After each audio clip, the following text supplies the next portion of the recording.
26. From Exodus. Many years later, when Moses had grown up, he went out to visit his own people, the Hebrews, and he saw how hard they were forced to work. During his visit, he saw an Egyptian beating one of his fellow Hebrews. After looking in all directions to make sure no one was watching, Moses killed the Egyptian and hid the body in the sand. The next day, when Moses went out to visit his people again, he saw 2 Hebrew men fighting. "Why are you beating up your friend?" Moses said to the one who had started the fight. The man replied, "Who appointed you to be our prince and judge? Are you going to kill me as you killed that Egyptian yesterday?" Then Moses was afraid, thinking, "Everyone knows what I did." And sure enough, Pharaoh heard what had happened, and he tried to kill Moses. But Moses fled from Pharaoh and went to live in the land of Midian. When Moses arrived in Midian, he sat down beside a well. Now the priest of Midian had 7 daughters who came as usual to draw water and fill the water troughs for their father's flocks. But some other shepherds came and chased them away. So Moses jumped up and rescued the girls from the shepherds. Then he drew water for their flocks. When the girls returned to Reuel, their father, he asked, "Why are you back so soon today?" "An Egyptian rescued us from the shepherds," they answered. "And then he drew water for us and watered our flocks." "Then where is he?" their father asked. "Why did you leave him there? Invite him to come and eat with us." Moses accepted the invitation, and he settled there with him. In time, Reuel gave Moses his daughter Zipporah to be his wife. Later she gave birth to a son, and Moses named him Gershom, for he explained, "I have been a foreigner in a foreign land." Years passed, and the king of Egypt died. But the Israelites continued to groan under their burden of slavery. They cried out for help, and their cry rose up to God. God heard their groaning, and he remembered his covenant promise to Abraham, Isaac, and Jacob. He looked down on the people of Israel and knew it was time to act. One day Moses was tending the flock of his father-in-law Jethro, the priest of Midian. He led the flock far into the wilderness and came to Sinai, the mountain of God. There the angel of the Lord appeared to him in a blazing fire from the middle of a bush. Moses stared in amazement. Though the bush was engulfed in flames, it didn't burn up. "This is amazing," Moses said to himself. "Why isn't that bush burning up? I must go see it." When the Lord saw Moses coming to take a closer look, God called to him from the middle of the bush. "Moses, Moses!" "Here I am," Moses replied. "Do not come any closer," the Lord warned. "Take off your sandals, for you are standing on holy ground. I am the God of your father, the God of Abraham, the God of Isaac, and the God of Jacob." When Moses heard this, he covered his face because he was afraid to look at God. Then the Lord told him, "I have certainly seen the oppression of my people in Egypt. I have heard their cries of distress because of their harsh slave drivers. Yes, I am aware of their suffering, so I have come down to rescue them from the power of the Egyptians and lead them out of Egypt into their own fertile and spacious land. It is a land flowing with milk and honey, the land where the Canaanites, Hittites, Amorites, Perizzites, Hivites, and Jebusites now live. Look, the cry of the people of Israel has reached me, and I have seen how harshly the Egyptians abuse them. Now go, for I am sending you to Pharaoh. You must lead my people Israel out of Egypt." But Moses protested to God, "Who am I to appear before Pharaoh? Who am I to lead the people of Israel out of Egypt?"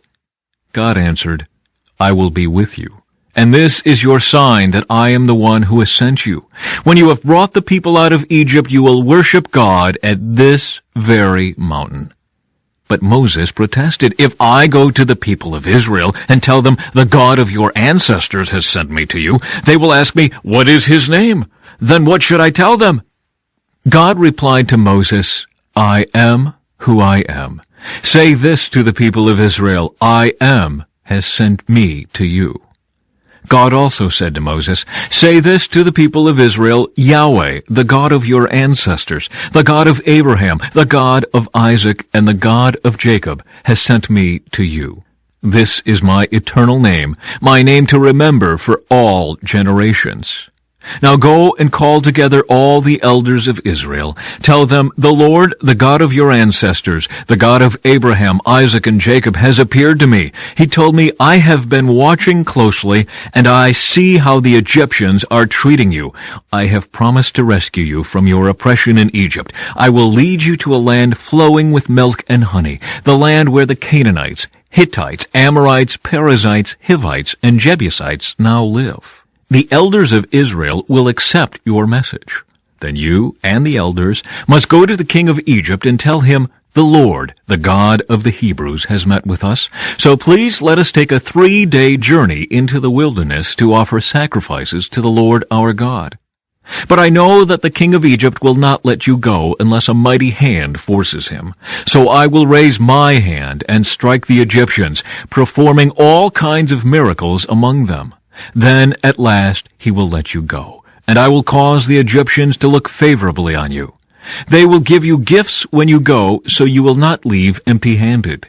Every Israelite woman will ask for articles of silver and gold and fine clothing from her Egyptian neighbors and from the foreign women in their houses. You will dress your sons and daughters with these, stripping the Egyptians of their wealth. From Matthew. Then his disciples asked him, Why do the teachers of religious law insist that Elijah must return before the Messiah comes? Jesus replied, Elijah is indeed coming first, to get everything ready. But I tell you, Elijah has already come, but he wasn't recognized, and they chose to abuse him. And, in the same way, they will also make the Son of Man suffer. Then the disciples realized he was talking about John the Baptist. Jesus heals a demon-possessed boy. At the foot of the mountain, a large crowd was waiting for them. A man came and knelt before Jesus and said, Lord, have mercy on my son. He has seizures and suffers terribly. He often falls into the fire or into the water. So I brought him to your disciples, but they couldn't heal him. Jesus said, You faithless and corrupt people, how long must I be with you? How long must I put up with you? Bring the boy here to me. Then Jesus rebuked the demon in the boy, and it left him. From that moment, the boy was well. Afterward, the disciples asked Jesus privately, Why couldn't we cast out that demon? You don't have enough faith, Jesus told them. I tell you the truth, if you had faith even as small as a mustard seed, you could say to this mountain, Move from here to there, and it would move. Nothing would be impossible. Jesus again predicts his death. After they gathered again in Galilee, Jesus told them, The Son of Man is going to be betrayed into the hands of his enemies. He will be killed, but on the 3rd day he will be raised from the dead. And the disciples were filled with grief. Payment of the temple tax. On their arrival in Capernaum, the collectors of the temple tax came to Peter and asked him, Doesn't your teacher pay the temple tax? Yes, he does, Peter replied. Then he went into the house.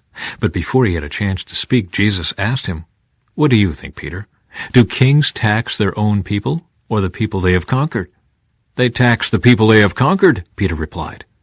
Well then, Jesus said, the citizens are free. However, we don't want to offend them. So go down to the lake and throw in a line. Open the mouth of the first fish you catch, and you will find a large silver coin. Take it and pay the tax for both of us. Psalm 22. My God, why have you abandoned me? Why are you so far away when I groan for help?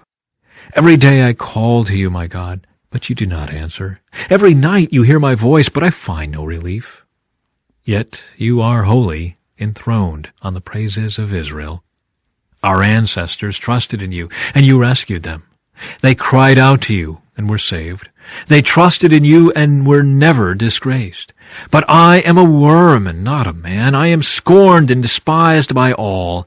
Everyone who sees me mocks me. They sneer and shake their heads, saying, Is this the one who relies on the Lord? Then let the Lord save him. If the Lord loves him so much, let the Lord rescue him. Yet you brought me safely from my mother's womb and led me to trust you at my mother's breast. I was thrust into your arms at my birth. You have been my God from the moment I was born. Do not stay so far from me, for trouble is near, and no one else can help me. My enemies surround me like a herd of bulls. Fierce bulls of Bashan have hemmed me in. Like lions they open their jaws against me, roaring and tearing into their prey. My life is poured out like water, and all my bones are out of joint. My heart is like wax melting within me. My strength is dried up like sun-baked clay. My tongue sticks to the roof of my mouth. You have laid me in the dust and left me for dead. My enemies surround me like a pack of dogs. An evil gang closes in on me. They have pierced my hands and feet. I can count all my bones.